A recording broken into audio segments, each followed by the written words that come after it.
Hi there, I'm Stacy, the encaustic mixed media artist behind Studio Stacy. Encaustic literally means to burn in. So I paint with beeswax and a torch, and because it's mixed media, pretty much anything else I can get my hands on. If you're new around here, welcome. If you're a returning viewer, welcome back. Consider subscribing and joining this artsy community. Don't forget to hit that thumbs up button, which helps me get introduced to more like-minded artsy folks like yourself. Morning all, in the studio today, and I thought I would do another studio vlog for you all. This one I think is probably going to be a big mishmash of a bunch of stuff, as it's going to kind of be, I think, an interesting week. And I say interesting just because there's a lot of like little things kind of going on and some big things going on. And I'm also trying to get my website updated, revamped, which is taking a lot of time. So got that going on this week, and I'm hoping, fingers crossed, to maybe have it done by the end of the week. We'll see. I don't know. It all takes time, and then you have to kind of, you know, obviously go through it, make sure everything's working, all of that stuff. And yeah, it's going to be an interesting process in itself. Good afternoon all. As you can see, I'm coming at you from our barn dominium, and today is updating the website day, or one of the days I'm updating the website. Been updating it for quite a few days now, but at any rate, I am taking pictures finally of the 25 trees of West Virginia, little mini paintings I did. I think I finished the last one back in June, so almost a year ago now. At any rate, I am taking pictures of these so that I can finally get them put on the website, and so I thought I might take you along for the ride and show you kind of how I take the pictures and things like that. So let me flip the camera around. The state of our living room here in the barn dominium looks like an art show has exploded in it. All right, I wanted to show you, this is my taking picture area, and it is in some indirect light here. There is some sun kind of coming through there, but indirect sunlight, indirect light is what I'm looking for, to try to avoid shadows on the picture, but also to try to get the picture in the best natural light. I don't like to do a lot of editing to these as far as, you know, adjusting the color or things like that. I try to get them in the best light as possible, truest to the color that is in the picture, and that way I don't have to do a lot of editing, and I can just upload them straight to the website. And I think you could tell in that shot there too that I try to put them on somewhat of a neutral background, so that if I don't crop them all the way down to the actual size of the painting, like if there's some background area left in it, it's just a neutral, in this case, the wood on the table, just a neutral background, not too busy, so that the painting is taking center stage here. So I'm going to get to taking the rest of these pictures, probably getting a couple close-ups. That's my other tip. I'd like to take, especially on larger paintings, these are all smaller paintings, but I still like to get some close-ups of them. And that way, the hope is, because you're in theory buying this painting online, that's why I'm taking these pictures, you get a better feel for the painting and what the texture might look like in some of these, because encaustic, I have found, is really hard to capture on camera, especially via photographs. So yeah, I'm going to be taking a couple close-ups of these, even though they're kind of smaller paintings as well. I should also say that I just take pictures with my regular old iPhone.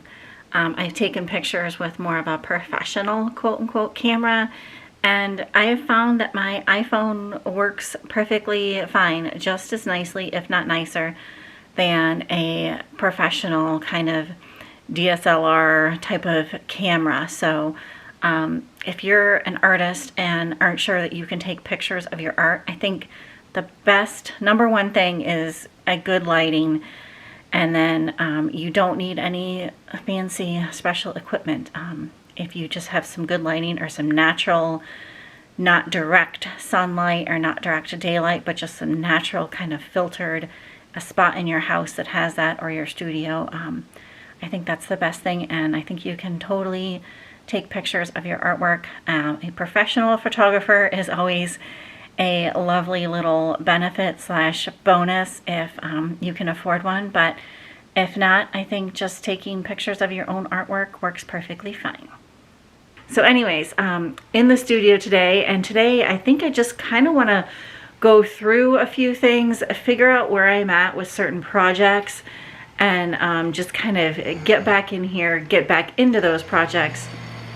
If you hear that whirling outside, sorry, Matt is out weed whipping. It's supposed to get quite hot later on today, so he's trying to get it done first thing this morning. So hopefully it's not too distracting. All right, first things first, I want to get this desk cleaned off, find my desk space again. So I think I'm going to try to take some pictures of these to then also put those on my website.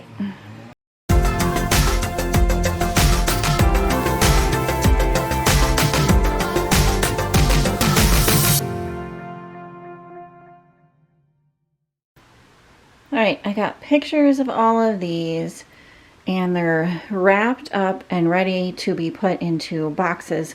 And I think I have some room in some art boxes over in the barn dominium, so I'm probably gonna take these out of the studio and put them up there. But now at least I have pictures and they're wrapped and ready to be packed. So next up I want to see if I can get these rice papers, rolls of rice papers, put away into these drawers, but I have to see what's in these drawers, and so I want to make labels for all of these, something I've been wanting to do since pretty much the first day we've moved into the studio almost 2 years ago now. Crazy. At any rate, labels for these drawers, and then I can see if I have an empty drawer or I can consolidate some stuff.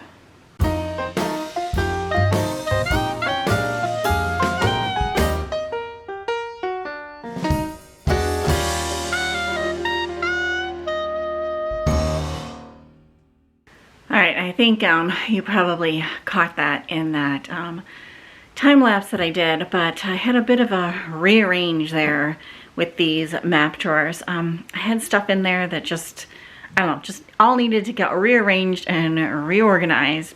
And now that those drawers are all organized, it's time to make the labels. First, I need to remove these old labels. Well, some of the old labels, some of the drawers didn't even have labels on them. And I'm making the new labels out of just some cardstock I had lying around.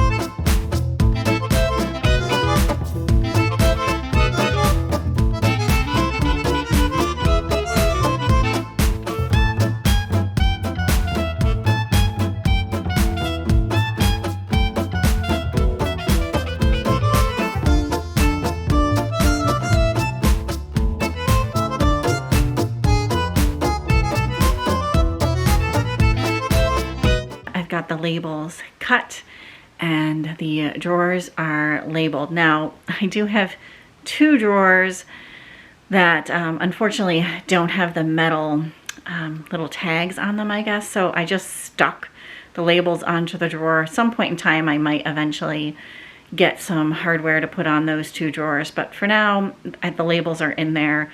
I don't have to keep opening random drawers to figure out what I have in there.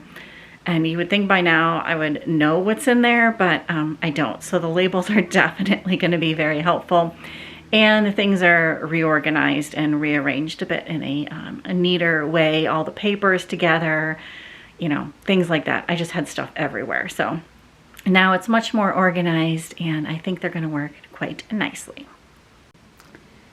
And the whole point of that was to clear the desk space off. So now it is also cleared off.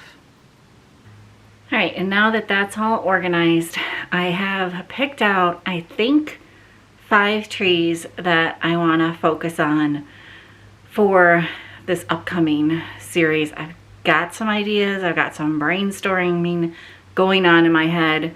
Who knows how it's actually going to happen. But let me flip the camera around and I'll show you the 5 trees that I'm thinking about focusing on. And I should say that these 5 trees are all on our property or are right next to our property in the case of one. But that's why I've decided to focus on them, because I think they'll be easier to reference since they're right here within a 5 to 10, 15 minute walk on our property. All right, so up first is the sycamore, and this tree has massive leaves, like they're massive, and I already have some leaf prints done, so that's good. And also the bark is super interesting to me. This is a picture I took, I believe it was last fall, but the trees are really massive and I'm fascinated by how it kind of sheds its bark as well. So that's the first tree. The next tree is the white pine, and this is technically the only tree that's not on our property, but it's just next door, so it's within easy reach.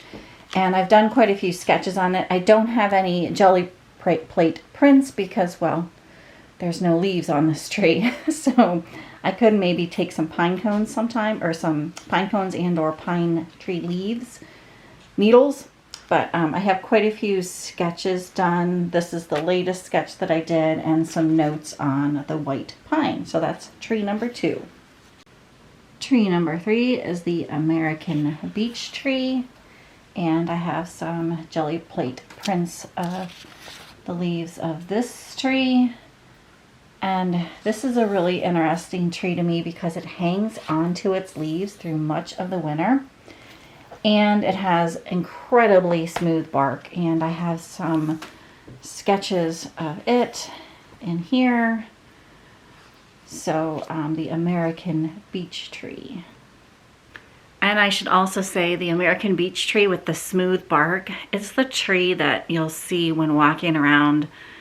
Sometimes has carvings in it, and I just feel like empathy for this tree because it's actually one of my favorite trees. I love the leaves, I love the structure of it, and just that smooth bark without any texture. It's a little bit, I think, more of a rare thing with trees. I could be wrong on that, but you don't see a lot of trees with really smooth bark. And I don't know, I just have empathy for it because you shouldn't carve into the trees. You're hurting the poor tree. So anyways, the American beech. Tree number 4 is the tulip poplar tree. And I have a few sketches here of it, not a whole lot, and then some leaf jelly plate prints of it. And I chose this one because I like these little seeds. And just this year we noticed that it has purple flowers on this tree. So it's really interesting in the spring, really interesting tree as well. And last but not least is the pawpaw tree. Now this is a tree that I have never heard of until we moved to West Virginia. It's not completely just a West Virginia tree, but there's fruit on it. And we discovered that we have pawpaw trees on our property, which we're really excited about. We're hoping that they get fruit on them this year. But back to this, I have a couple sketches. Oh, this here is the fruit of the tree. It's really kind of a custard-like fruit. It's really good. At any rate, back to here, I also have some jelly plate leaf prints, and you can see these leaves are quite large as well. So it's, again, just a really fascinating tree to me, and we had the pleasure of tasting fruit last year from it, not from our trees, unfortunately, but it was really good. So hopefully we'll get fruit this year, and I'm excited to dive deeper into the pawpaw tree. All right, so there you have it, the 5 trees that I think I'm gonna try to focus on moving forward here with this tree series, painting larger trees and such than the little mini tree series I did.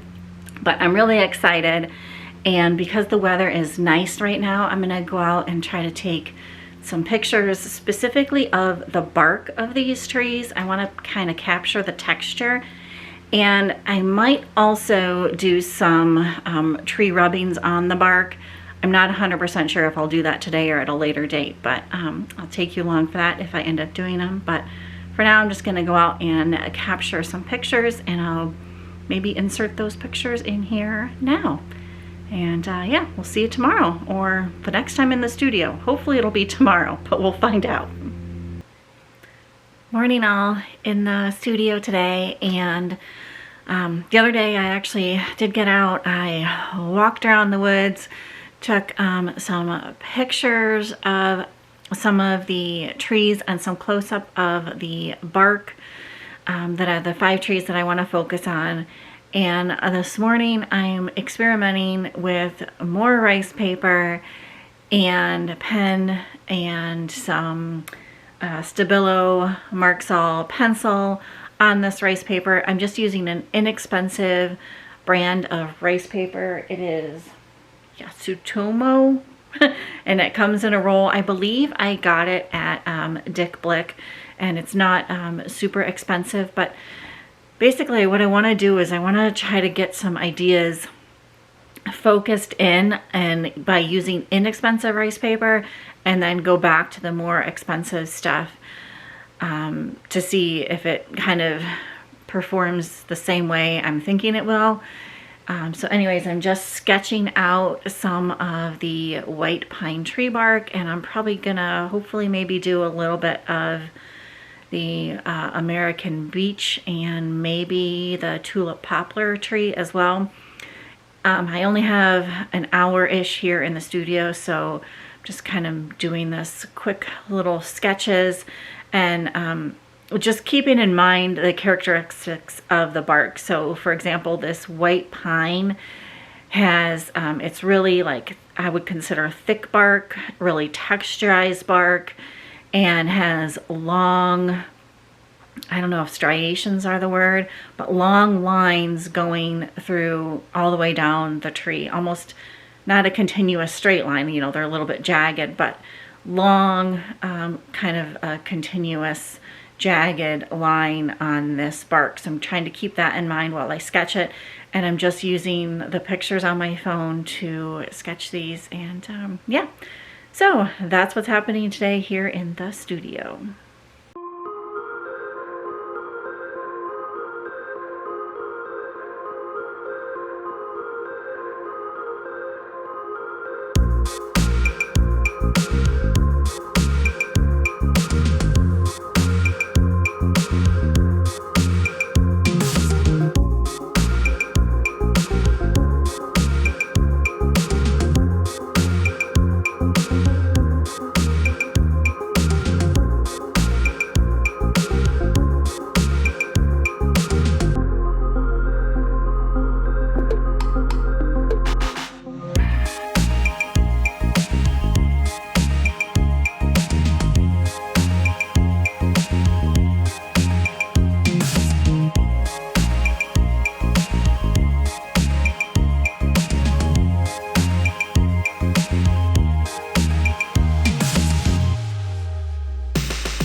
While I was messing around in here, I thought I would try Sumi ink.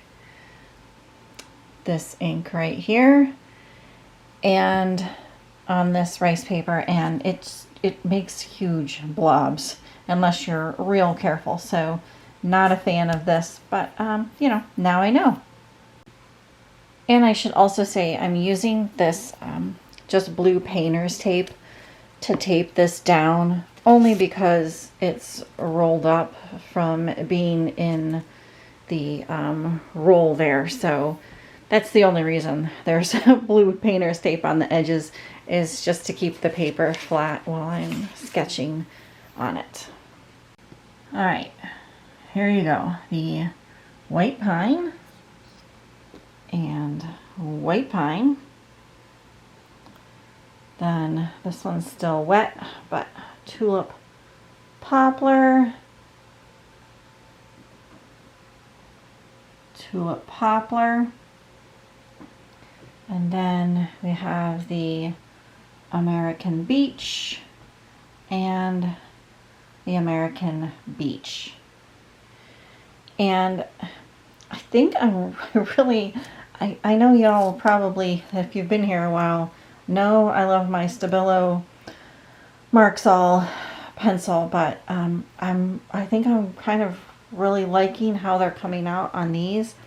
The tulip poplar one is so, but it's still wet. Yeah, I don't know. I'm a little torn. I think more practicing on maybe I'll bring out some watercolor perhaps. I don't know. I haven't fully decided, but they're getting there. And I should say, I have no idea if these little sketches of bark or anything like that will make it actually into the final painting. I have some ideas, like I keep saying, rolling around in my head for this series, and obviously it's going to be painting these trees. And I want to make sure that you can tell the difference between the American beech and the white pine and the tulip poplar, and what else do I have? The pawpaw. Was that all of them? There's one more. I can't think of it right now. At any rate, I want to make sure that you can tell the difference between each tree species, so that, you know, it might not be an exact replica of a white pine, but you can tell that it's a white pine tree versus the tulip poplar versus the American beech. So that's why I'm doing all of these kind of tree sketches and tree studies. I'm really just trying to take a closer look at these trees, and especially the tulip poplar and the white pine. Both of them have fairly textured bark, but there's definitely a distinct difference as well. So I just want to try to make sure that I'm capturing that the best that I can, so that you can tell the difference. So at any rate, I need to run back over to the pole barn. We've got some things going on over there this afternoon that I need to take care of. And yeah, hopefully this is interesting to you, and you're getting something out of it, somewhat enjoyable anyways. But at any rate, I will probably catch you here maybe tomorrow. We'll just see. Time will tell. Anyways, we'll see you shortly. Future video editing me coming at you. And I've decided to stop this video here before it gets too long. The next segment I think you're going to find interesting, but that'll have to be for the next video, because it's going to get rather long as I kind of start to edit it and piece it all together. But basically I'm going to be embedding some rice papers, printing on rice papers, all of that stuff. So definitely stay tuned for that video. And if you liked this video, please give it a thumbs up. It truly, truly does help me out. Consider subscribing if you're not already. And yeah, thank you so much for coming along on this studio vlog, kind of a mix mash of everything. And we'll see you on the next one. Bye for now.